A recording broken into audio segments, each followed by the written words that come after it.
মাত্র 1 মিনিট সময়ের মধ্যে আমরা এই ছবিটার ব্যাকগ্রাউন্ড চেঞ্জ করে সম্পূর্ণ একটি পাসপোর্ট সাইজ ছবি করব মাত্র 1 মিনিট সময়ে। যাদের এই যে আপডেট ভার্সন ফটোশপ সফটওয়্যারটি নাই তারা আমাকে সাথে যোগাযোগ করবেন, আমি আপনাকে ফ্রিতে একদম আমার এই সফটওয়্যারটা দিয়ে দেব যদি আপনি কাজ শিখতে চান।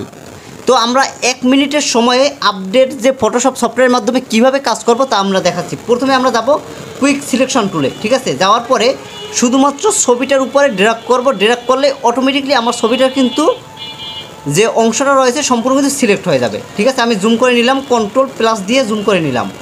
এরপরে যতটুকু ধরে নেয় ততটুকু আমি আবার সিলেক্ট করলাম, সিলেক্ট হয়ে গেল, আমার কিন্তু কাজ শেষ। এখন আমি ব্যাকগ্রাউন্ড চেঞ্জ করার জন্য উপরে রিফিল ইজিট নামের যে অপশনটি রয়েছে অপশনে ক্লিক করব। দেখেন বন্ধুরা, কিছুটা আপনার উপরে বা নিচে কিছুটা দাগ দাগ রয়েছে, আমি সেক্ষেত্রে কিছুটা বাড়িয়ে কমিয়ে দেবো, দেখবেন সবগুলো একদম রিমুভ হয়ে যাবে। শেষ, আমার একদম স্মুথ হয়ে গেল ছবিটা, ঠিক আছে। এখন আমি Ctrl+J বাটন যদি প্রেস করি তাহলে কিন্তু আমার নতুন একটি লেয়ার তৈরি হবে। আমি এই যে লেয়ার অপশনে যাব, লেয়ার প্যানেলে গিয়ে ব্যাকগ্রাউন্ড লেয়ারটাকে Ctrl+Backspace দিয়ে ডিলিট দিয়ে দেবো। শেষ, আমার কিন্তু একটা ছবির কিন্তু ব্যাকগ্রাউন্ড চেঞ্জ করা হয়ে গেল। এখন আমি ক্রপ অপশনে যাব, এখানে 1.5 1.9 রেখে এটাকে ক্রপ করে দিব।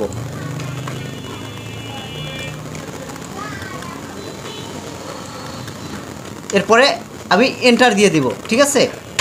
শেষ, মাত্র 1 মিনিট সময়ের ভিতরে আমাদের কাজটি করা শেষ। এখন আমি যদি কালার করাপশন করতে যাই, এই যে আপডেট সফটওয়্যারটার মাধ্যমে কত সহজে আমরা কাজ করতে পারি। দেখেন বন্ধুরা, Ctrl+Shift+A বাটন যদি আমরা একসাথে প্রেস করি, Ctrl+Shift+A বাটন সাথে সাথে যে ক্যামেরা রো যে অপশনটি অন হয়ে যাবে। এখান থেকে আমি যে কালারটি রয়েছে একদম স্মুথ একটা কালার আমি এখান থেকে করে নিতে পারি, যে কালারটা এই ছবিটাকে আরও জীবন্ত করে তুলবে। দেখেন একদম স্মুথ একটি কালার চলে আসছে অলরেডি।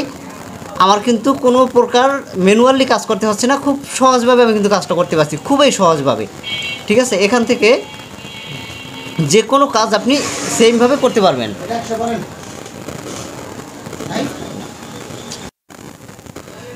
তো সেমভাবে যদি আপনারাও কাজগুলো করতে চান তাহলে এই ভিডিওটি শেষ পর্যন্ত আপনাদেরকে অবশ্যই দেখতে হবে, এবং যাদের সফটওয়্যার লাগবে তারা আমার সাথে যোগাযোগ করবেন, আমি আপনাদেরকে একদম ফ্রিতে সফটওয়্যারটি দিয়ে দিব। এবং আপনারা যারা ফটোশপের কাজ শিখতে চান তারা আমার ভিডিওগুলো দেখতে পারেন। তো বন্ধুরা, এই ছিল আজকের ভিডিওটি ভালো লাগলে কিন্তু অবশ্যই চ্যানেলটি সাবস্ক্রাইব করে পাশে থাকতে হবে।